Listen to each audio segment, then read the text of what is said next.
वनवासी राम, रावण वध करने वाले राम, सबरी के राम, जटायु का उद्धार करने वाले राम, इन रामों की उपासना महादेव नहीं करते। ये नित्य रामेश्वर भगवान जो ध्यान में बैठे हैं, किसका ध्यान कर रहे हैं? वंदौ बाल, बाल रूप का चिंतन कर रहे हैं महादेव। हमारे ब्रज में एक संत हुए, गौड़िया वैष्णव संत थे। अभी ऋषिकेश में कथा थी, तब मैं उनका थोड़ा चरित्र सुनाया था। गौड़िया वैष्णव संत थे। हमारे घर के ठीक बगल में, जहां हमारे घर की बाउंड्री पूरी होती, वहीं से ही भागवत निवास करके एक संतों का स्थान है, वो प्रारंभ होता है। मेरे कक्ष से भागवत निवास का दर्शन होता है। वहां सब संत नीचे भीतर गुफा बनाए हैं पृथ्वी के भीतर, वहां बैठ के भजन करते हैं। तो वहां एक गौड़िया महात्मा, उन नित्य बाल कांड का ही पाठ करते थे। और यदि उनसे कोई मिलने भी आता था तो उसको खाली नहीं बैठने देते थे। तुरंत मानस जी उसके हाथ में पकड़ाते, बोले चलो शुरू हो जाओ, बाल कांड का पाठ करो। तो लोग डर के मारे जाते ही नहीं थे, बोले बाबा पाठ करवाएंगे हमसे। एक बार उनसे हमारे वृंदावन के किसी संत ने कहा, बोले आप गौड़िया वैष्णव और आप कृष्ण उपासक वृंदावन में रहते हो और बालकांड की पूरी पाठ करते रहते हो, अयोध्या कांड में भी प्रवेश नहीं करते, कभी सुंदरकांड तक तो पहुंचे नहीं, केवल बालकांड। 365 दिन बालकांड चलता रहता है आपका, इसके पीछे कारण क्या है? तब बाबा पूरी रामायण जी खोलते और इस वाली चौपाई को निकालते, बोले देखो जगत भावन भवानी शंकर, देव भी नहीं आदिदेव महादेव, वे स्वयं कह रहे हैं क्या? बंदौ बाल रूप सोई राम। वे स्वयं बाल रूप की उपासना करते हैं। कोई ने कही बाबा तो बाल रूप में कहां मिले? बोले भैया तू ना जाने को, या भेद को मैं समझ गया हूं जो महादेव कर रहे हैं। बोले कहा? बोले बाल रूप की वंदना या हमारी जरूरी है, जितनो छोटो बालक उतनी जल्दी रीझ जाए, उतनी जल्दी मान जाए। वो जैसे जैसे वह की आयु बड़ी होती जाए, जैसे तैसे वो और ज्यादा विलग है तो चलो जाए, और ज्यादा दुर्गम है तो चलो जाए। छोटे बच्चे को रो रहा हो टॉफी दे दो, खुश हो जाएगा। वही 26-27 साल का बालक रो रहा हो, उसको टॉफी दे दो, गुस्सा हो रो जाएगा। 20 साल का बच्चा रो रहा हो, उसको टॉफी दे दो तो वो माता पिता से कहेगा अपमान कर रहे हो मेरा है। लेकिन वही छोटा सा बालक रो रहा हो, उसको टॉफी भी मत दो, उसका रैपर ही दे दो, बस उसी से ही खुश हो जाएगा। तो महादेव के रहस्य को कोई जान नहीं पाया, उन बाबा ने बताया। बोले भैया ये बाल रूप की उपासना इसलिए करते हैं क्योंकि बाल रूप बहुत जल्दी रीझ जाता है। ज्यों ज्यों बड़े होते जाएंगे राम जी, त्यों तो उनको मनाने के लिए और तरीका ढूंढने पड़ेंगे। इसलिए बंदौ बाल रूप सोई राम।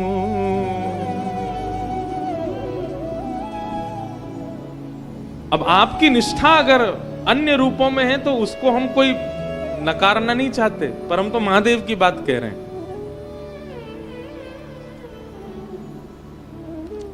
तो इसलिए यहां रामेश्वर भगवान को तो बालकांडी सुना के जाएंगे। कल बड़े प्रेम और भाव से आनंद के साथ महादेव का विवाह उत्सव हम सब लोग श्रवण कर रहे थे। भूत प्रेत पिशाचनी डाकनी साकनी इन सब की बारात लेकर के श्रृंगी भृंगी के साथ महादेव गए और श्री पार्वती जी को ब्याह के लाए।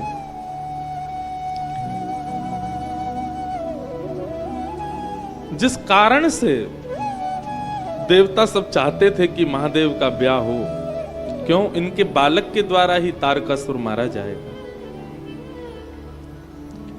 कार्तिकेय भगवान का प्रादुर्भाव हुआ और उन्हीं के माध्यम से उस दैत्य का वध हुआ। सब लीला कथा यहां सुनाई गई। याज्ञवल्क्य जी भरद्वाज ऋषि से कहते हैं कि आपने जिज्ञासा तो की थी कि मुझे रामचरित्र सुनाइए, परंतु मैंने विषयांतर करते हुए आपको पहले शिव चरित्र सुनाया, और शिव चरित्र सुनाकर के मैं आपको परखने की कोशिश कर रहा था। मैं आपके हृदय को जानना चाह रहा था कि आप रामलीला सुनने के अधिकारी हैं कि नहीं। प्रथम ही मैं कहीं शिव चरित बूझा मरम तुम्हार, सुचि सेवक तुम राम के रहित समस्त विकार।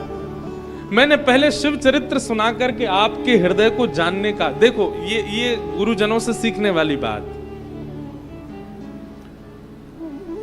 सीधे अपने इष्ट का प्रसंग प्रारंभ नहीं करना चाहिए, सीधे अपनी प्रेमी की चर्चा सामने किसी के भी नहीं करनी चाहिए, नजर लगने का भय होता है। और दूसरी बात, सामने वाला अधिकारी है कि नहीं उसको सुनने का, समझने का, यह भी जानना होता है।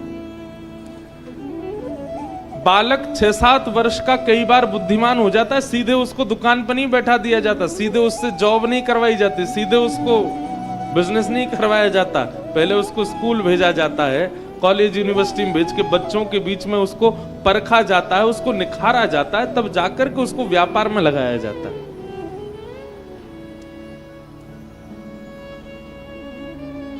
अपने इष्ट की चर्चा या समाज संसार व्यवहार में भी अपने प्रेमी की चर्चा सबके सामने प्रकट नहीं करनी चाहिए। पहले परख लीजिए कि वो अधिकारी है कि नहीं। याज्ञवल्क्य मुनि कहते हैं, मैंने महादेव का चरित्र सुनाकर के आपके मर्म को समझ लिया। आप महादेव का चरित्र सुनकर के इतने भाव विह्वल हो रहे थे, इतने आनंद में भर रहे थे, उससे मुझे यह पता चल रहा था कि आप अधिकारी हो। यही डिट्टो ऐसा ही प्रसंग आता भागवत में।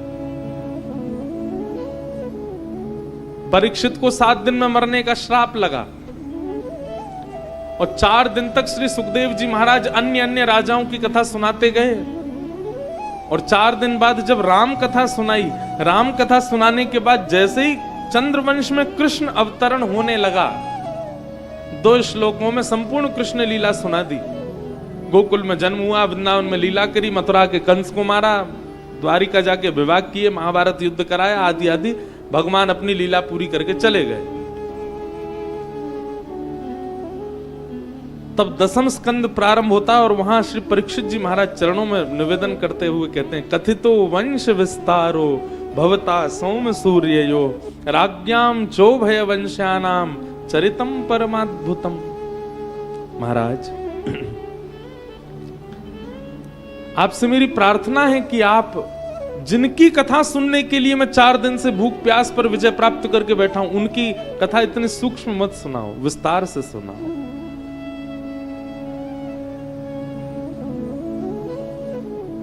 तब परीक्षित महाराज को इस भाव को देख करके सुखदेव जी कहते हैं, तुम्हें भूख नहीं लगती, तुम्हें प्यास नहीं लगती, तुम्हें सोना नहीं है, 4 दिन से बैठे हो।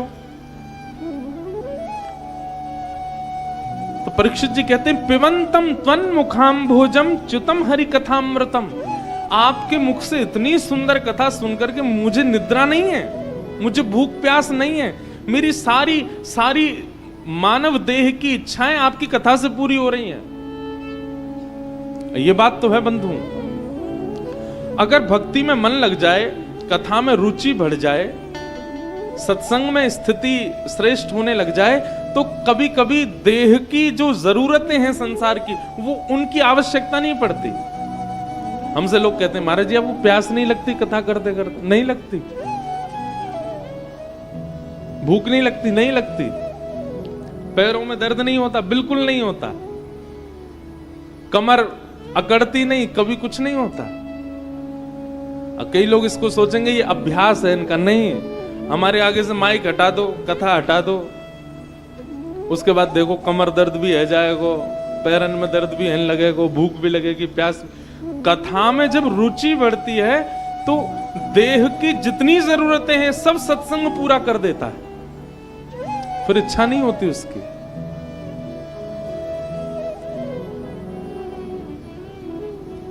हमसे एक बात यदि आप पूछें तो हम स्पष्ट कर दें, भगवत प्राप्ति के लिए तप बहुत आवश्यक है? नहीं।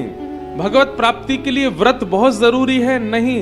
भगवत प्राप्ति के लिए नाम जप, संध्या वंदन, त्रिकाल संध्या, बहुत शुद्ध अवस्था, ये सब बहुत आवश्यक है? बिल्कुल नहीं। भगवत प्राप्ति के लिए तीर्थों में भ्रमण करना बहुत जरूरी? बिल्कुल भी नहीं। भगवत प्राप्ति के लिए फिर आवश्यक क्या है? भगवत प्राप्ति के लिए एक वस्तु आवश्यक है और उस वस्तु का नाम है उत्सुकता। उत्सुकता मतलब किसी वस्तु को प्राप्त करने के लिए आप बहुत उत्साहित हैं। उत्साह, उत्सुकता, ये सबसे ज्यादा आवश्यक है। और क्षमा कीजिए, उत्सुकता, उत्साह आपके जीवन में नहीं है, बाकी सब कुछ है, भगवत प्राप्ति नहीं हो पाएगी।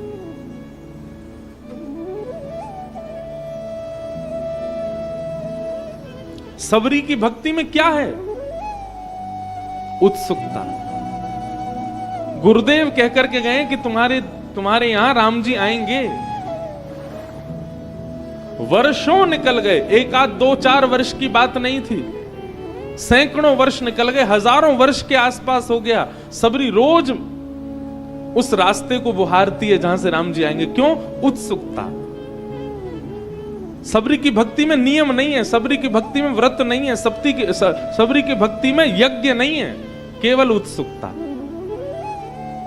भैया एक बात सुनना, आपने सब्जी बनाई, उसमें टमाटर डाल दिए, उसमें खटाई डाल दी, उसमें हल्दी डाल दी, मिर्च मसाले डाल दिए, काली मिर्च भी डाल दी, लौंग भी डाल दी, इलायची भी डाल दी, और जो जो उसको सुंदर बनाने के लिए सामग्री डालनी थी, दही डाल दी, सब कुछ डाल दिया, नमक नहीं डाला।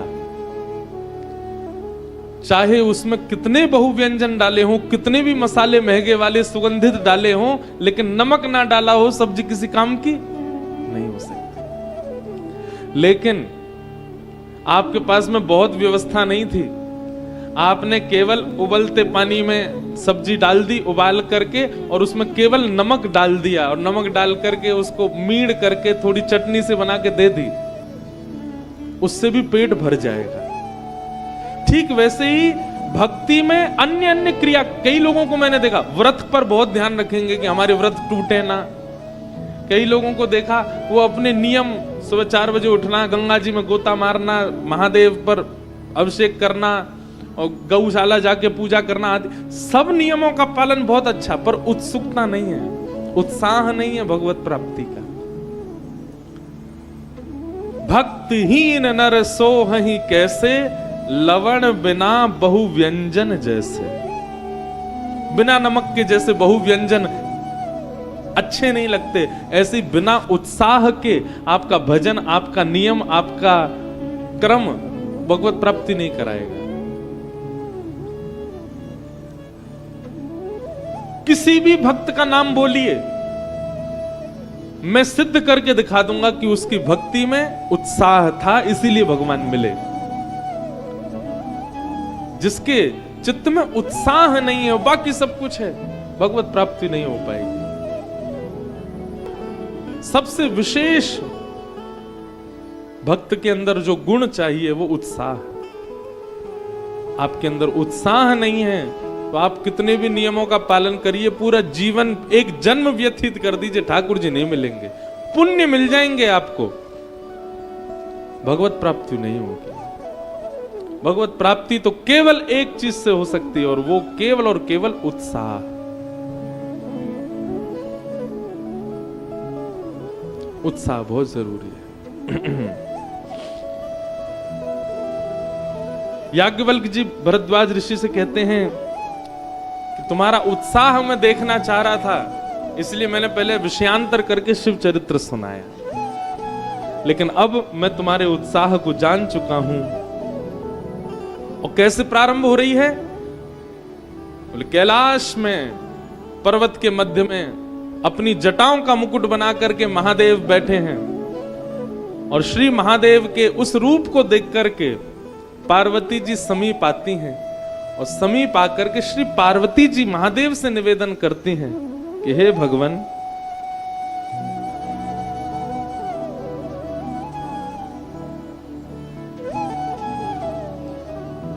मैं आपसे निवेदन करना चाहती हूं कि मुझे अपने पूर्व जन्म की स्मृति हो गई है। सती चरित्र में मुझसे जो अपराध बना था राम जी के स्वरूप के प्रति, अब वह अपराध मैं नष्ट करना चाहती हूं। कृपा करके आप जिन राम नाम का दिन रात गुणगान करते रहते हैं, कृपा कर उनके बारे में मुझे कुछ सुनाइए। मेरे मन में अभी भी कुछ संशय है उस लीला के प्रति। जो वन में मैंने रूप देखा था ठाकुर जी का, जब वे परब्रह्म हैं, जब वे साक्षात नारायण हैं, जब वे आदि पुरुष हैं, तो फिर एक स्त्री के विरह में वो इतने व्याकुल क्यों थे?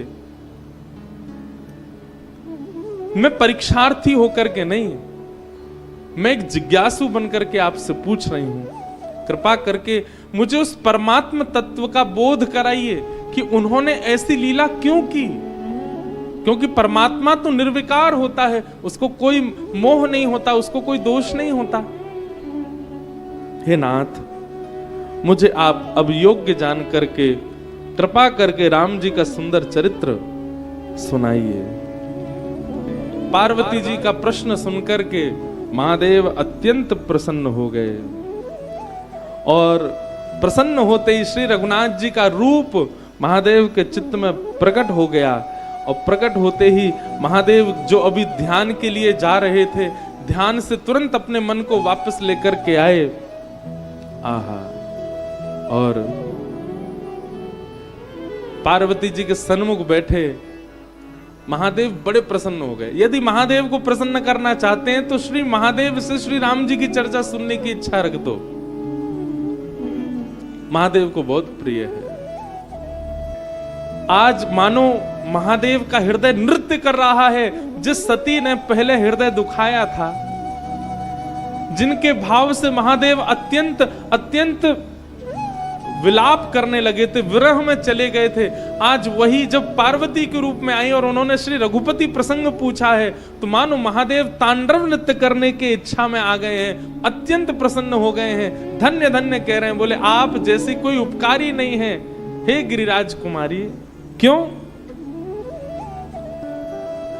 जो नव विवाहित होने वाले हैं उनको तो हम पहले ही बता रहे हैं, और जिनके है चुके हैं उनको तो अब क्या बताएं, अब तो बहुत समय निकल गया। लेकिन फिर भी मानस जी बहुत सरल हैं, कोई भी सुना सकता है। कम से कम इतना करे, पत्नी को सन्मुख आसन बैठा करके और संपूर्ण मानस जी की कथा पत्नी को श्रवण करावे, जैसे महादेव सुना रहे हैं श्री पार्वती जी को, और इतने ही उत्साह से सुना। यहां मैं चौपाइयां पढ़ रहा हूं और मुझे महादेव अत्यंत उत्साह में दिखाई दे रहे हैं, कितने आनंद में भर गए महादेव। महादेव कह रहे हैं, बोले राम कथा क्या है? राम कथा कलि विटप कुठारी, कलयुग रूपी वृक्ष को नष्ट करने के लिए कुठारी यानी कि कुल्हाड़ी के समान है राम कथा। सादर सुनो गिरिराज कुमारी, हे गिरिराज कुमारी। अब देखो कितना सम्मान दे रहे हैं पार्वती जी को। जहां सती ने जब पहले इतना गलत किया तो वहां पर शब्द ही अलग थे, दक्ष कुमारी और आदि आदि सब भाव कह रहे थे, लेकिन अब भवानी भी कह रहे हैं, गिरिराज कुमारी भी कह रहे हैं, खूब सम्मान से पार्वती जी का नाम ले रहे हैं। क्यों? क्योंकि हरि कथा के प्रति जिज्ञासा प्रकट की है। सौभाग्यशाली हैं वो पतिदेव जिनकी पत्नी कहती हो कि कथा में लेके चलो, हमें कथा सुननी है। वो सौभाग्यशाली, उनको सबके सामने छूने में शर्म आ रही हो तो एकांत में पांव छू लो एक बार पत्नी के। बोले वाह भैया, पार्वती जी आई घर में हमारे, कथा के प्रति इतनी रुचि। अच्छा, इस बात पे इतना लोग हंस क्यों जाते हैं? पूजनियों को बंधन करने में कोई दिक्कत थोड़ी होनी चाहिए। सत्संग के प्रति जो आपको अग्रसित करे वो गुरु से कम नहीं है। और हम एक बहुत अच्छी युक्ति बता रहे हैं। आजकल विवाह टिक नहीं रहे लोगों के। अगर चाहते हैं कि विवाह टिके तो ब्याह के बाद कुछ दिनों के लिए, भले ही 9 दिनों के लिए कहीं तीर्थ में जाइए और वहां तीर्थ में दोनों ब्रह्मचर्य का पालन करते हुए मानस जी का पाठ एक दूसरे को सुनाइए। आपका विवाह टिक क्या। बिल्कुल बिल्कुल महाराज, जैसे उमा पार्वती, ये दोनों, इन दोनों की आराधना भागवत में बताई गई है कि अगर किसी पति पत्नी के विवाद समाप्त ना होते हो तो वो उमा पार्वती के दोनों के युगल चरणारविंदों को प्रणाम करे। ये दोनों उसके युगल संबंध को दीर्घ काल तक बरकरार रखवाते हैं। उमा पार्वती, पार्वती जी और महादेव। यदि कोई मानस जी का पाठ सुने सुनावे 9 दिन के लिए, बस ब्याज घर से एकांत दूर फोन स्विच ऑफ करके चले जाओ, मानस जी का पाठ करो, कथा सुनाओ एक दूसरे को, महादेव पार्वती की कृपा होगी, आपका संबंध दीर्घ काल तक चलेगा। महादेव कहते हैं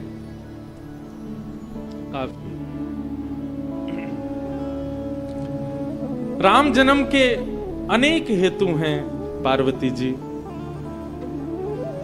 कुछ 2-4 कारण मानस जी में बताए गए हैं, उनको मैं तुम्हें सुना रहा हूं, कृपया ध्यान पूर्वक सुनो। 2 द्वारपाल हैं भगवान की, कथा सबको पता है, और ये बात मैं ही नहीं कह रहा हूं, स्वयं गोस्वामी जी भी कह रहे हैं कि सबको पता है, जाने सबको। जय और विजय, सनक सनंदन सनातन सनत कुमार एक बार भगवान नारायण का दर्शन करने के लिए गए, लेकिन जय विजय द्वारपालों ने, भगवान विश्राम में हैं और सनत कुमार बाल रूप में थे तो उनको छोटा बालक जान करके रोक दिया, और तभी सनत कुमारों ने श्राप दे दिया, बोले भगवान के द्वारपाल होके तुमको पता नहीं है किससे किस प्रकार व्यवहार करना चाहिए, ये राक्षसों जैसा तुम्हारा व्यवहार है, हम श्राप देते हैं कि तुम राक्षस बनो। तभी भगवान बाहर निकल के आए वैकुंठ से और आकर के सनत कुमारों को वंदन किया, बोले भगवान आपकी बड़ी कृपा, क्रोधापि देवेन वरेण तुल्यम, बड़े लोगों का क्रोध कहीं ना कहीं वरदान साबित होता है। अगर सनत कुमार कोपित नहीं होते तो कभी राम अवतार नहीं होता। आपने कृपा करके मेरे द्वारपालों को अनुग्रह प्रदान किया है कि कुछ दिन मेरा सानिध्य इनको प्राप्त हो। भगवान कहीं ना कहीं अपराध मेरा भी है कि मैंने द्वारपालों को पहले से शिक्षा देके क्यों नहीं रखी, किसको रोकना किसको नहीं रोकना, किसको लाने देना। इसलिए अगर ये चारों युग में, तीनों युग में अगर ये राक्षस बनेंगे तो इनको उद्धार के लिए मैं भी अवतार धारण करूंगा। सतयुग में जय और विजय हिरण्यकश्यप और हिरण्याक्ष के रूप में प्रकटे, और भगवान ने एक अपनी तरफ से बात कही, ये 3 बार राक्षस बनेंगे और इनके उद्धार के लिए मैं 4 अवतार धारण करूंगा। हम 4 बार जाएंगे। जय और विजय हिरण्यकश्यप हिरण्याक्ष बन करके आए और उनके उद्धार के लिए भगवान, हिरण्याक्ष के उद्धार के लिए भगवान वराह बने और हिरण्यकश्यप के उद्धार के लिए भगवान नृसिंह बने। सतयुग में, त्रेता में जय और विजय कुंभकर्ण और रावण के रूप में जन्मेंगे और इनके उद्धार के लिए मैं राम रूप धारण करूंगा। द्वापर में शिशुपाल और दंतवक्र के रूप में ये दोनों जाएंगे और तम के इनके उद्धार के लिए मैं कृष्ण रूप धारण करूंगा। सनत कुमारों के इस शाप से भगवान के अवतार का प्रयोजन हुआ, भगवान के अवतार का कारण बना।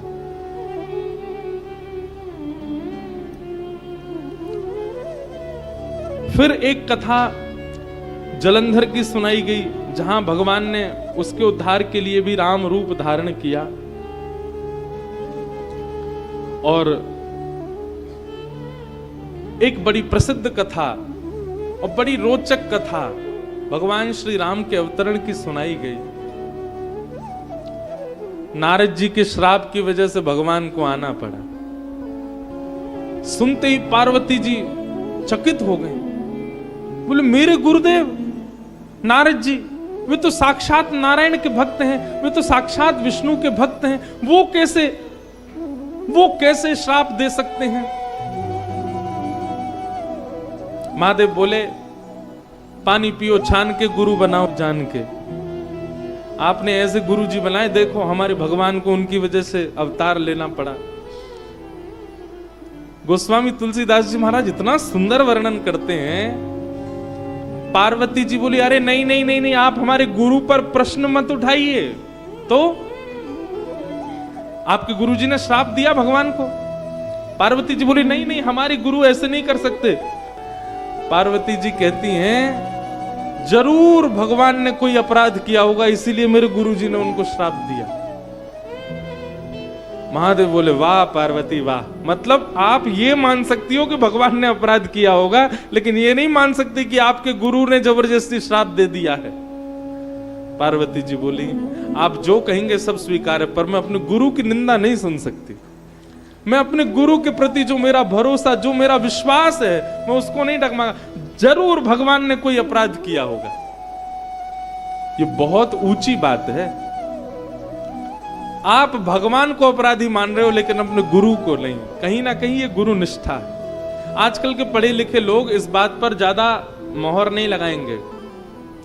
आजकल के पढ़े लिखे लोग इस बात को ऐसा कह सकते हैं कि भैया ये तो अंधविश्वास हो गया, गुरु कुछ भी करे हम उसको माने ही माने। हमारी एक बात बहुत ध्यानपूर्वक सुनिएगा, गुरु शरीर नहीं होता, गुरु व्यक्ति नहीं होता, गुरु बुद्धि नहीं होता, गुरु मन नहीं होता, गुरु माता पिता के गर्भ से जन्मा व्यक्ति नहीं होता, गुरु चिता में जलने वाला व्यक्ति नहीं होता। अगर इन सब चीजों में गुरु का दर्शन आप कर रहे हो तो क्षमा कीजिए, आपने गुरु बनाया नहीं है। गुरु मानव नहीं है, गुरु बुद्धि नहीं है, गुरु जन्म लेने वाला नहीं, गुरु मरने वाला नहीं। चिनानंद रूप शिवोहम शिवोहम, वो साक्षात शिव है, वो साक्षात राम है, वो साक्षात परब्रह्म के समान है। वो गुरु दृष्टि अगर हो जाए तो मानो कि आपने गुरु बनाया। अगर आप ये मानते हैं कि गुरु व्यक्ति है तो गुरु से अपराध होगा तो आपको दिखेगा। व्यक्ति यदि मानोगे तो उससे अपराध होगा। व्यक्ति यदि मानोगे तो उसका जन्म होगा, उसका मरण होगा, उससे सब क्रिया होगी, पर वो व्यक्ति नहीं है।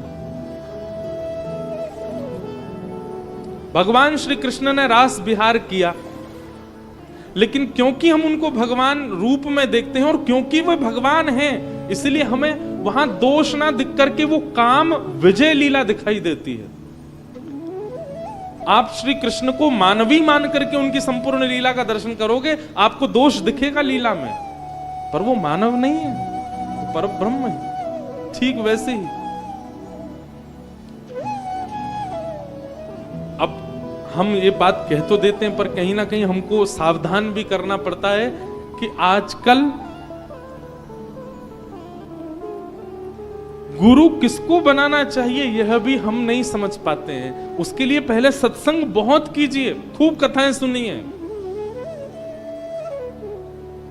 कथा अतीत में जब जीवन में आएगी तो अपने आप विवेक बुद्धि जागृत होगी और अपने आप दिख जाएगा गुरु कौन है, किसके प्रति आपकी निष्ठा है। कहीं आप प्रभावशाली को तो गुरु नहीं बना रहे। प्रभावशाली गुरु नहीं होना चाहिए, स्वभावशाली गुरु होना चाहिए।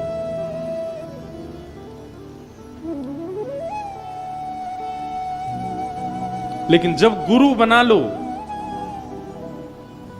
तो गुरु के वचन अटल कर मानो। गुरु वाणी पर, गुरु आज्ञा पर, गुरु चर्चा पर, गुरु वाक्य पर इतना विश्वास रखो,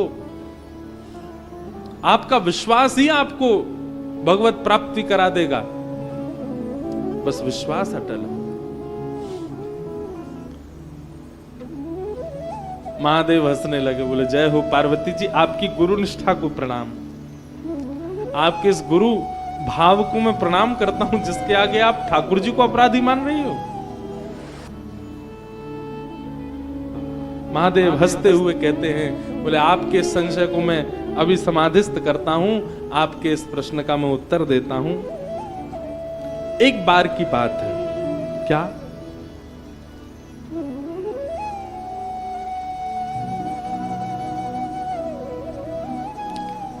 बद्रीनाथ की बात है। बद्रीनाथ में श्री नारद जी महाराज तप कर रहे हैं और आप जब तप कर रहे थे तभी वहां कामदेव का आगमन हो गया। जैसे कल हम सुन रहे थे ना कि महादेव के तप में कामदेव ने आकर के भंग किया ऐसे। अच्छा, कामदेव खुद नहीं आता, कामदेव को देवता ही भेजते हैं। नारद जी महाराज का तप इतना श्रेष्ठ चल रहा था, इतना उत्तम चल रहा था, स्वर्ग में बैठा हुआ इंद्र घबरा गया। इंद्र को लगने लगा कि कहीं नारद जी का तप इतना श्रेष्ठ ना हो जाए कि ये मेरी पदवी छीन ले मुझसे। इंद्र के पास एक ही बाण है, कामदेव। तुरंत कहा, बोले जाओ नारद जी का ध्यान भंग करो, इनकी तपस्या भंग करो। एक बात तो सिद्ध हो जाती है बंधुओं कि हमारा चाहे जितना भी भजन हो, जितनी भी कथा श्रवण हो, कितना भी हमारा तप पुण्य क्यों ना हो, काम का उद्दीपन हो रहा है चित्त में, तो यह समझ लीजिए कि आपके पुण्य घट गए हैं, आपका तप नष्ट हो रहा है, आपका व्रत खत्म हो रहा है। जितनी बार काम का उद्दीपन हो और वे वजह उद्दीपन हो, पुण्य नाशक, भजन नाशक है काम।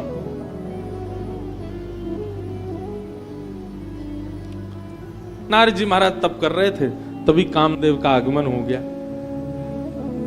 और कामदेव ने आकर के सुंदर हवा बहानी शुरू कर दी। अप्सराएं नृत्य करने लगी, गंधर्वा आ गई, आकर के सुंदर सुंदर महकाने लगी, वातावरण को सुंदर पुष्प प्रकट हो गए।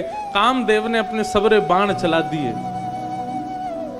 लेकिन जिस प्रकार महादेव का बाल बांका नहीं कर पाया, उसी प्रकार नारद जी भी ध्यानस्थ रहे, कामदेव उनका कुछ नहीं बिगाड़ पाया। कामदेव ने जैसे ही देखा कि भैया नारद जी का तो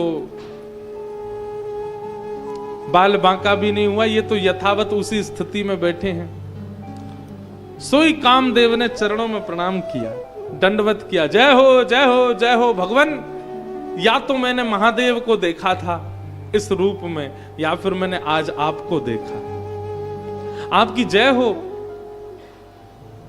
नारद जी महाराज के धीरे धीरे नेत्र खुले। अच्छा, एक बात सुनेंगे आप।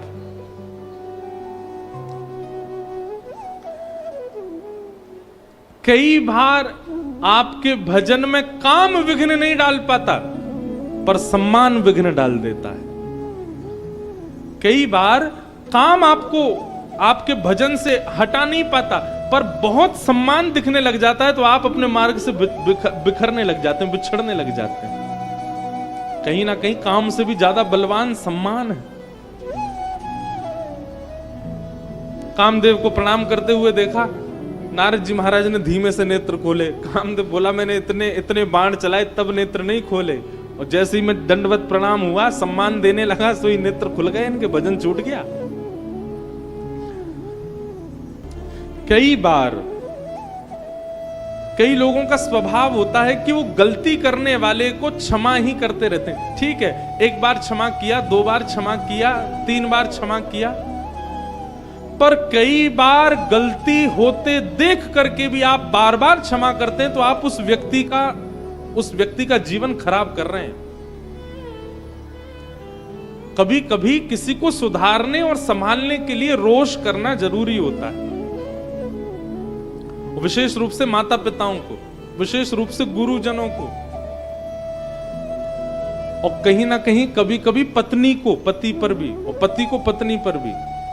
कभी कभी वो स्थिति बिगड़े ना, लेकिन सुनिए हमारी बात को अन्यथा मत लीजिएगा, हम बार बार कभी कभी शब्द लगा रहे हैं। पता चली रामेश्वरम से जाते एक दूसरे के बाल पकड़ लिए, और महाराज जी कह रहे थे कि कभी कभी रोष जरूरी है। ऐसा रोष नहीं, रोष में अंग स्पर्श तो होना ही नहीं चाहिए। भगवान ने हमको 5 इंद्रियां इतनी खतरनाक दी हैं कि आंख और वाणी, ये 2 ही काफी है। इनसे ही कह दीजिए, इनसे। महादेव ने भी तो रोष किया सती के ऊपर, पर कभी भी स्पर्श नहीं किया सती को, या फिर कुछ ऐसा जो आजकल के कर देते हैं लोग, ऐसा कुछ नहीं किया। केवल व्यवहार से ही सती को अनुभव करा दिया कि उसने गलत किया है। ये एक बुद्धिमान व्यक्ति का लक्षण होता है। कभी कभी माता पिता को, गुरु को, पति पत्नी को संबंध बचाने के लिए और व्यक्ति को सुधारने के लिए रोष करना चाहिए। कभी कभी रोष के पीछे, क्रोध के पीछे उद्देश्य शुद्ध होना चाहिए, तो आपका रोष पाप भागी नहीं होगा। अगर आपका उद्देश्य शुद्ध नहीं है तो आपका रोष, अगर आपका उद्देश्य शुद्ध नहीं है तो आपका रोष पाप भागी हो जाएगा।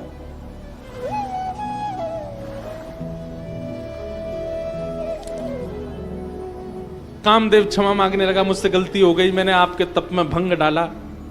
नारद जी बोले इधर आओ, उसके सिर पे हाथ फेरने, कोई बात नहीं बेटा, चरणों में प्रणाम किया, कामदेव चला गया। नारद जी महाराज लंबी सांस लेने लगे, अच्छा तो हमने काम को जीत लिया। पूरे विश्व में महादेव की चर्चा होती है, सब महादेव की चर्चा करते हैं कि उन्होंने तो कामदेव को जला के भस्म कर दिया, पर देखो मैंने काम को जलाया भी नहीं, मैंने तो जीत लिया। कहीं ना कहीं महादेव से ऊंचा मेरा नाम हो गया। जरूरी नहीं है कि काम ही सर्वनाश करता है, कभी कभी मान भी सर्वनाश कर देता है।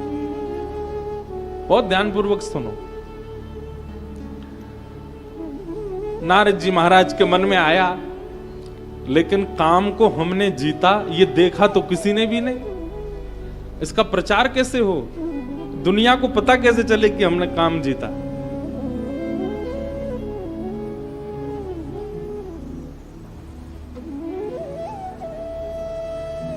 तुरंत नारद जी बोले बद्रीनाथ है यहीं बगल में ही, थोड़ी दूर पर ही कैलाश है, जाके महादेव को हम ही सुना देते हैं।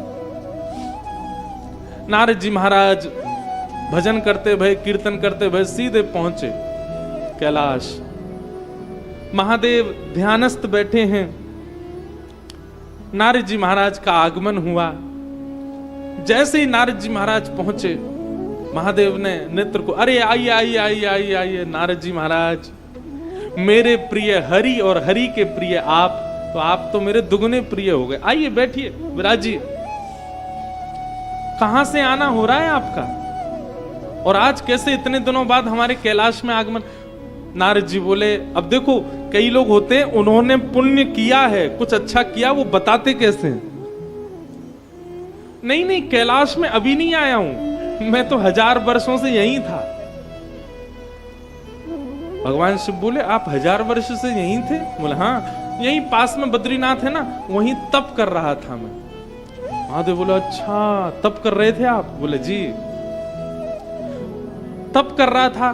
तो बोले आपका तप पूर्ण हो गया? बोले तप तो अभी मेरा और चलता 10-5 हजार वर्ष तक, लेकिन वो कामदेव आ गया था और कामदेव ने आकर के मेरे तपन में विघ्न डालने का प्रयास किया। महादेव बोले फिर क्या हुआ? बोले कुछ नहीं, होना क्या था, जीत लिया मैंने। महादेव समझ गए, बहुत अच्छी बात है, जीत लिया मैंने। अब नारद जी बोले आपने तो जला दिया था, आपने तो उसको जला करके राख कर दिया था, पर मैंने तो जीत लिया और मारा भी नहीं, जीवित छोड़ दिया। सबका अपना अपना स्वभाव होता है महादेव, अब इसमें मैं और क्या कहूं।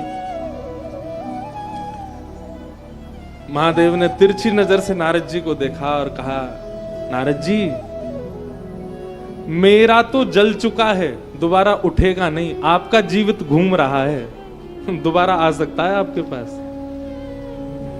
मेरा तो जल के राख हो गया है, पर आपका तो अभी भी जीवित है, सावधान रहिएगा।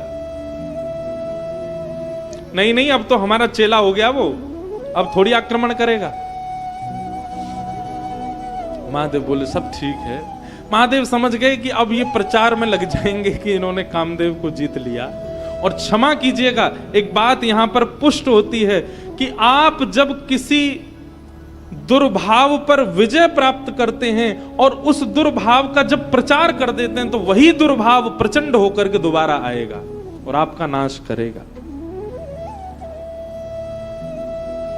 लोगों को अपने व्रत नियम बताने में बहुत आनंद आता है। हम ये नहीं करते, हम ऐसा नहीं खाते, हम वहां नहीं जाते, हम तो ये नियम करते हैं, हम तो सारी एकादशी करते हैं, हम तो सारे प्रदोष के व्रत करते हैं, हम तो ऐसा करते हैं। मत गाइए, नारद जी से सीख लीजिए, क्योंकि जब आप अपने नियमों का गायन करना शुरू करते हैं या आप अपनी इंद्रिय के किसी विजय भाव का प्रचार कर देते हैं तो वो एक ना एक दिन नष्ट होगा। प्रचार मत करो। आप किसी नियम में हैं तो अपने अंदर गुप्त रखिए, उसको प्रकाशित करने की आवश्यकता नहीं।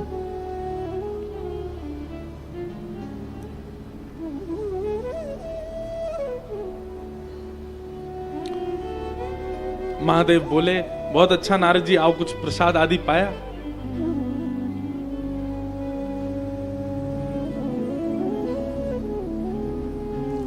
नारद जी बोले, अच्छा ठीक है मैं चलता हूं। महादेव पहचान गए, बोले ये कहां जा रहे हैं? अब इनको लगा कि महेश को तो सुना दिया, अब जाकर के रमेश को सुनाऊं। रमेश मतलब लक्ष्मीपति, उनको भी तो बताऊं कि मैंने कामदेव जीता। सावधान किया महादेव ने। क्या? तिमि जनि हरहि सुनावहु कबहु, तिमि जनि हरि सुनावहु कबहु, चलेहु प्रसंग दुरायहु तबहु, चलेहु प्रसंग दुरायहु तबहु। कितने बोले हैं महादेव। महादेव बोले, नारद जी आपने जो मुझसे बात कही ना यहां आकर के कामदेव को जीतने वाली और तप वाली बात, ये कभी हरि को मत बताना। उनसे मत जाकर के कहिएगा इस बात को जो मुझसे कही है आपने आकर के। और इतना ही नहीं, चले हु प्रसंग दुरायहु तबहु, अगर कभी काम के विजय की बात भी चल रही हो और आप उस सभा में बैठे हो तब भी आप कभी इस बात का प्रकाश मत कीजिएगा कि आपने काम पर विजय प्राप्त की है। दोनों प्रकार से उन्होंने नारद जी को समझाया कि आप इस बात को हरि से मत कह देना। पर कई बार ऐसा होता है बंधुओं, जब हमारी हित की बात कही जाती है तो हमको ये लगता है ये सामने वाला हमसे चिढ़ रहा है तभी हमको मना कर रहा है। नारद जी ने भी यही सोचा, बोले इनका तो प्रचार हो गया है तीनों लोकों में कि इन्होंने काम को जला दिया, अब ये नहीं चाहते कि मुझसे ऊपर कोई और जाए, इसलिए मुझे मना कर रहे हैं कि तुम हरि को मत बताना जाके। नारद जी महाराज बोले ये चिढ़ गए हैं तभी मुझको मना कर रहे हैं। नारद जी बोले नहीं मेरा क्या मतलब पड़ा है, मैं क्यों कहूंगा, और अपनी प्रशंसा अपने मुंह से कौन करता है। ठीक है महादेव चलते हैं। महादेव बोले ये मानेंगे नहीं, वहीं जाएंगे। और वही हुआ, कैलाश से निकलते ही और क्षीर सागर में प्रवेश किया। शेष नाग पर पौड़े हैं शंख चक्र गदा पद्मधारी श्रीमन नारायण भगवान। लक्ष्मी निवास भगवान चरण दबा रही हैं श्री लक्ष्मी जी। नारद जी महाराज पहुंच गए और नारद जी ने जाके जैसे ही कीर्तन करना प्रारंभ किया, हरिश शरणम हरिश शरणम हरिश शरणम, श्रीमते नारायणाय नमः श्रीमते नारायणाय नमः। नारायण भगवान को प्रणाम करने लगे तो और दिन तो नारायण भगवान पौड़े पौड़े ही आशीर्वाद देते थे, जय हो नारद जी प्रसन्न रहो। अच्छा एक बात हम आज मन में आ रही थी मेरे, क्योंकि श्री निवास भगवान का जब प्रसंग आया है, कल कथा 2 सत्र की होगी और कल कथा विश्राम हो जाएगी, फिर 31 तारीख आपके पास में खाली है, तो क्यों ना जिनका अगर चले बन सके क्रम तो आप सब लोग यहां से थोड़ी दूरी पर ही श्रीनिवास भगवान प्रत्यक्ष बैठे हैं। त्रिचिरापल्ली में श्री रंगनाथ भगवान हमारे इष्ट शेषनाग पर पौढ़ानाथ विराजमान है। थोड़ी दूरी है यहां से, 200 कुछ किलोमीटर है, बस 4-5 घंटे का मार्ग है, बढ़िया रोड है। क्यों ना इस वर्ष के विश्राम में यहाँ पर हर के दर्शन हो गए, हरि के भी करें आना। मैं तो नहीं जा पाऊंगा, मुझ पर तो समय नहीं है, पर मेरी तरफ से अगर कोई जाना चाहे सब जाओ, ऐसा मेरा आग्रह नहीं, पर जिसको भी मन हो सुबह सुबह यहाँ से 5-6 बजे निकलो, आप 9-10 बजे तक पहुंच जाओगे और वहां जाकर के श्री रंगनाथ भगवान का दर्शन करो। ज्यादा नहीं, हमारे वृंदावन के जैसे ये रामेश्वर भगवान का मंदिर बहुत बड़ा है, लेकिन रामेश्वर भगवान के मंदिर की प्रसिद्धि है कि यहाँ सबसे ज्यादा पिलर हैं, सबसे ज्यादा खंबे हैं, लेकिन चौड़ाई में और भूमि के रूप से यदि देखें तो विश्व का सबसे बड़ा मंदिर है श्री रंगनाथ मंदिर, त्रिचिरापल्ली में श्रीरंगम। ज्यादा नहीं, हमारे वृंदावन से नेक ही छोटा होगा, वृंदावन के आसपास बड़ा ही है, बस इतना बड़ा मंदिर है। और वहां पर साक्षात श्री रंगनाथ भगवान विराज रहे हैं। बहुत सुंदर कथा है श्री रंगनाथ भगवान की। और ये कौन है पता है आपको? रंगनाथ भगवान ये राम जी के इष्ट हैं।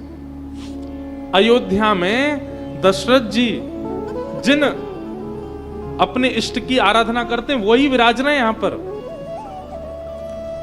ये देवताओं के आराध्य थे। तब एक बार इंद्र ने प्रसन्न होकर के दशरथ जी से कहा कि आप कुछ मांग लीजिए। तो दशरथ जी बोले आपके जो इष्ट नारायण है ये हमको दे दो, हम अपनी अयोध्या में इनकी पूजा करेंगे। तब वही नारायण भगवान अयोध्या में विराजे। और जब अयोध्या में विराज गए, राम जी लंका गए, लंका में जाकर के रावण का वध किया। तब लंकापति जो नए बने विभीषण, उन्होंने चरणों में प्रणाम करके कहा बोले भगवान अब आप लंका में ही विराजो, लंका के राजा आप ही बन जाओ, यही निवास करो। भगवान बोले अयोध्या मुझे बहुत प्यारी है, भरत जी मेरा प्रतीक्षा कर रहे हैं, मैं नहीं रुक पाऊंगा। विभीषण बोले मुझे और कुछ नहीं चाहिए, बस आप ही चाहिए। तब भगवान बोले मेरे समान मेरे इष्ट विराजमान हैं अयोध्या में, तुम चलो हम तुमको वो प्रदान कर देंगे, उनको तुम यहां विराजमान कर लो। विभीषण जी अयोध्या से भगवान श्री राम के इष्ट को लेकर के लंका जा रहे थे। तभी कावेरी नदी पड़ी रास्ते में। कावेरी मैया ने एक बार नारायण भगवान से वरदान मांगा कि आप गंगा के तट पर विराज रहे हो, यमुना जी के तट पर विराज रहे हो, नर्मदा के तट पर विराज रहे हो, मेरे तट पर कब विराजोगे? तब भगवान ने कावेरी को वचन दिया था कि एक हम त्रेता में जब राम जी के कुल के इष्ट बन करके आएंगे तब कोई ऐसी योजना बनेगी, हम दक्षिण आएंगे और तुम्हारे तट पर विराजेंगे। जैसे ही कावेरी के तट से विभीषण जी लंका की ओर जाने लगे, कावेरी अंदर ही अंदर प्रार्थना करने लगे भगवान ये मेरा ही तट है, रुक जाइए यहां पर। भगवान बोले हम कुछ करते हैं। विभीषण जी कंधा पर रख के ले जा रहे थे तो भगवान ने विभीषण जी से पहले ही कहा था कि हमको कहीं रखना नहीं, सीधे लंका ही लेके चलना, अगर तुम बीच में कहीं रुके तो हम वहीं रुक जाएंगे। सोई भगवान ने वरुण भगवान से कहा कुछ करो खलबली, और वरुण ने आकर के महाराज विभीषण जी के श्री अंग में ऐसी जल की मात्रा बढ़ाई कि उनको शंका निवृत्त करने की इच्छा हुई, और इतनी तीव्रता से इच्छा होने लगी कि वे रोक ही नहीं पा रहे थे स्वयं को। भगवान साथ में शुद्धता का ध्यान रखना है। तुरंत उन्होंने बिना विचार किए ठाकुर जी को पधरा दिया, निवृत्त होने गए, कावेरी में स्नान करके शुद्ध अवस्था होकर के जैसे ही आए भगवान को उठाने लगे। ठाकुर जी बोले हमने कहा था जहां रखोगे वहीं रहेंगे, अब हम यहीं रहेंगे। विभीषण बहुत रोए, बोले भगवान आप तो लंका चलने के लिए निकले थे, अब आप यहीं रुक गए, अब मैं क्या करूं, मैं प्राण त्याग दूं अपने? बोले भगवान बोले नहीं नहीं चिंता नहीं करो, देखो सुनो हमारी बात। संपूर्ण विश्व में नारायण के जितने भी मंदिर हैं सब शुभमुखी होंगे, लेकिन एकमात्र श्रीरंगम श्री रंगनाथ मंदिर ऐसा होगा जो दक्षिण मुखी होगा। और दक्षिण मुखी होने का तात्पर्य यह है कि तुम रोज लंका से मेरा दर्शन कर सकते हो और मैं रोज लंका की ओर ही तुमको देखता रहूंगा, तुम्हारी ओर देखता रहूंगा। कावेरी के वर को पूर्ण करने के लिए मुझे यहां रुकना पड़ेगा, पर तुम नित्य मेरा दर्शन करने के लिए आ सकते हो, और तुम अपने भवन पर खड़े होकर के वहां से मेरा दर्शन करोगे, वहां से तुमको मैं दिखा करूंगा। इसलिए एकमात्र नारायण भगवान दक्षिण में श्रीरंगम में दक्षिण मुखी होकर के बैठे। विभीषण अपनी लंका से रोज दर्शन करता है, और ऐसा कहते हैं कि शायद वो कभी आते भी हैं यहां दर्शन करने के लिए। तो ये आदि नारायण वैकुंठ के नारायण साक्षात पृथ्वी पर यदि विराज रहे हैं तो वो श्रीरंगम में विराज रहे। और दूसरी बात, रंगनाथ भगवान का जो दर्शन करने जाए उनको हम बता दें, जो गर्भगृह जहां भगवान नारायण विराज रहे हैं शेष शैया पर, वो गर्भगृह किसी मानव ने नहीं बनाया, वो गर्भगृह वैकुंठ से ही आया है। पूरा का पूरा गर्भगृह ही सचल है, वही अयोध्या में था, वही कावेरी के तट पर है, वही देवलोक में था, वही वैकुंठ में था।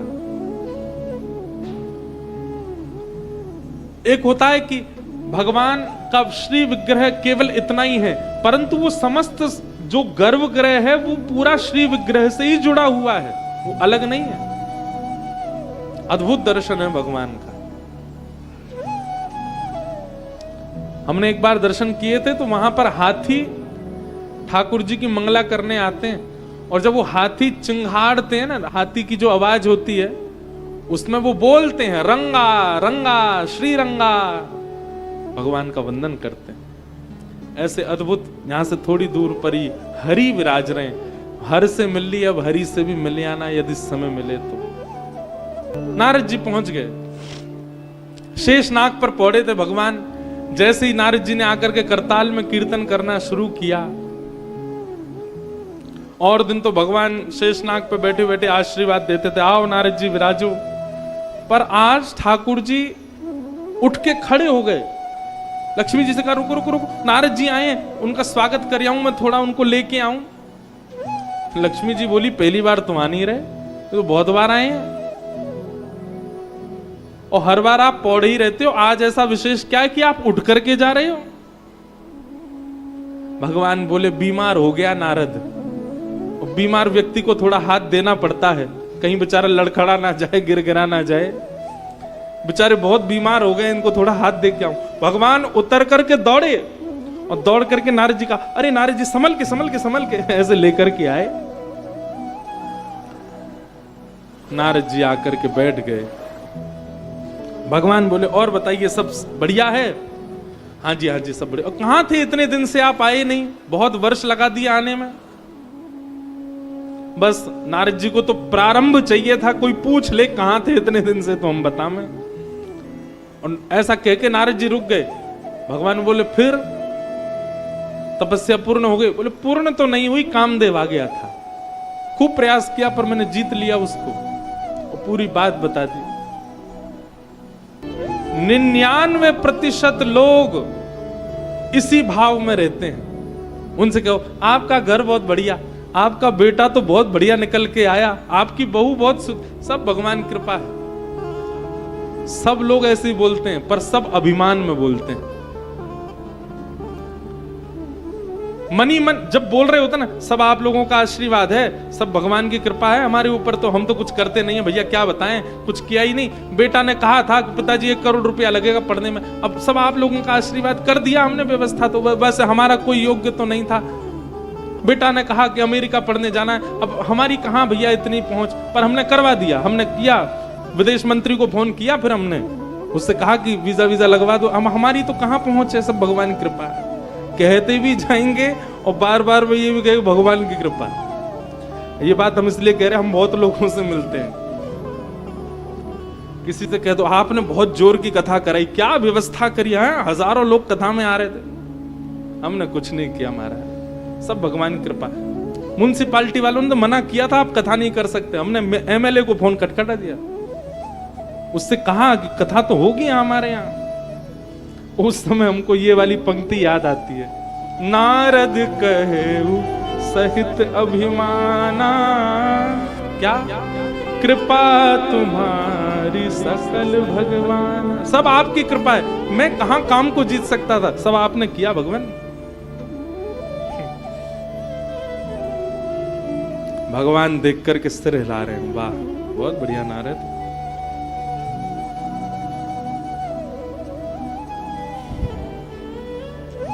भगवान ने कहा कुछ पाओगे, पेड़ा लड्डू? नहीं नहीं नहीं नहीं भगवान, अब क्या, जब से काम जीता ना तब से रसना को भी जीत रहा हूं मैं, समस्त इंद्रियों को जीतने का प्रयास कर रहा हूं। भगवान बोले बहुत बढ़िया, ठीक है नारद जी फिर आइएगा। बोले हाँ मैं जल्दी आऊंगा। भगवान देख करके अति प्रसन्न हो रहे, बोले अब नारद को संभालना जरूरी है। जैसे ही नारद जी क्षीर सागर से निकल करके बाहर आए, भगवान ने अपनी भ्रगुटी टेढ़ी की, और जैसे ही भगवान की भ्रगुटी उठी, एक सुंदर श्रीनिवास नगर प्रकट हो गया समुद्र के बाहर। वैकुंठ भी जिसके सामने फीका हो, ऐसा एक नगर प्रकट हो गया। और उस नगर को देख करके नारद जी महाराज चकित रह गए। वाह भैया, ऐसा तो वैकुंठ भी नहीं है। जबकि हम वैकुंठ हर बार जाते हैं, हर बार हमको नया लगता, हर बार हमको अपनी ओर आकृष्ट करता, पर ऐसा नगर तो वैकुंठ भी नहीं है। नारद जी महाराज की मुनि भेष को देख करके सब लोगों ने उनको प्रणाम किया। नारद जी बोले, कौन सा नगर है? बोले श्रीनिवास नगर है। यहाँ के राजा कौन है? बोले शील निधि राजा हैं यहाँ के, लेके चलो राजा के पास। नारद जी महाराज गए। शील निधि राजा ने अपने आसन से उठ करके नारद जी को प्रणाम किया, आसन प्रदान किया। आइए आइए आइए मुनिवर, विराजिए। नारद जी महाराज आकर के बैठ गए। बहुत सुंदर है आपका नगर, बहुत बड़ी कृपा है, बहुत बढ़िया, सब कुछ, सबकी प्रशंसा करने लगे। शील निधि राजा ने सबका परिचय कराया। मैं शील निधि राजा हूं, ये मेरी सभा है, ये मेरे मंत्री, ये मेरे राजा, ये मेरे वो, सबका वंदन कराया। तभी दूर झरोके में उनकी बेटी खड़ी थी, उसका नाम था विश्वमोहिनी। देखो, बहुत समझने वाली बात। विश्वमोहिनी तासु कुमारी, श्री विमोह जिस रूप निहारी। जबकि होना तो ऐसा चाहिए था कि शील निधि राजा कहते, बेटी संत पधारे हमारे यहां पर, चलो प्रणाम करो, पर ऐसा नहीं कहा। शील निधि राजा क्या कह रहे हैं? नारद जी से कह रहे हैं, ये मेरी बेटी है, आप इसको यहीं से आशीर्वाद दे दीजिए। नारद जी ने कहा, कहां है बेटी? बोले वो खड़ी। जैसे ही नारद जी ने देखा, एक बार देखते ही महाराज उसका रूप लावण्य, उसके नेत्रों की मटकाहट, उसकी नासिका, उसके कान, उसकी मुस्काहट, उसका रूप देख करके नारद जी तो महाराज देखते ही रह गए। शील निधि राजा बोले, मुनिवर। नारद जी के नेत्र अपलक हो गए। मुनिवर, हाँ जी क्या हुआ? बेटी है मेरी, आशीर्वाद दे दीजिए। क्या आशीर्वाद दें? उन्हें जल्दी ब्याह हो इसका, ऐसा आशीर्वाद दे दीजिए। और भगवान, आप जरा इसका हाथ देख करके बताएंगे कि इसके होने वाले जो पति होंगे वो कैसे होंगे, इसका भविष्य कैसा होगा? आहा, रूप देख करके तो तनिक काम उत्पन्न हुआ था, लेकिन विश्वमोहिनी ने आकर के जैसे ही अपना हाथ रखा, अच्छा विश्वमोहिनी कोई और थोड़ी है, भगवान की ही भ्रगुटी से निकले सब, माया है भगवान की। विश्वमोहिनी ने जैसे ही अपना हाथ स्पर्श कराया नारद जी से, नारद जी तो तन की सुध बुध सब खो गए, जन कौन से लोक में चले गए। मुनिवर, मुनिवर। नारद जी, हाँ क्या हुआ? हाथ देख के बताइए ना, हमारी लाली का भविष्य कैसा, इसका पति कैसा होगा। विश्वमोहिनी के हस्त कमल में साक्षात भगवान इसके पति होंगे, ये स्पष्ट लिख रहा है, परंतु नारद जी उल्टा ही पढ़ रहे हैं। लिखा तो यह है कि जगत नियंता जगदाधार इसके पति होंगे, पर नारद जी कह रहे हैं जिससे इसका ब्याह होगा वो जगतपति बन जाएगा, वो जगदाधार हो जाएगा। हाथ में लिखा तो यह है कि सर्व विजयी, जिनको कोई नहीं जीत सकता, ऐसे सर्व विजयी वो इसके पति बनेंगे। पर नारद जी उल्टा पढ़ रहे हैं, जिससे इसका ब्याह होगा वो सर्व विजयी बन जाएगा। काम जब सवार होता है ना, तो होता कुछ है, दिखता कुछ है, ये स्थिति हो जाती है। सब बातें बताने लगे, उल्टी सुल्टी बातें निकल रही थी मुख से। शील निधि राजा बोले, भगवान आपकी बड़ी कृपा, आपका आशीर्वाद मिल गया और आप इतने अच्छे समय पर आए। कल ही मेरी बेटी का स्वयंवर है, बड़े बड़े राजकुमार, यहां सुंदर सुंदर राजकुमार आ रहे हैं, आप भी आइएगा आशीर्वाद देने के लिए। नारद जी महाराज मन ही मन सोचने लगे, ब्याह तो हमारा भी नहीं हुआ है, ब्रह्मचारी तो हम भी हैं, आशीर्वाद देने नहीं आएंगे, तुमको ससुर बनाने आएंगे हम। कह नहीं रहे हैं, मन ही मन सोच रहे हैं। अब तो नारद जी की स्थिति हो गई, महाराज जहां देखें जहां जामें चलते चलते मुस्कुराने लग जाएं। कभी वृक्ष कोई आलिंगन करके खड़े हो जाएं, ये विश्व मोहिनी है, मेरे पास है, क्या करूं कैसे करूं, मेरा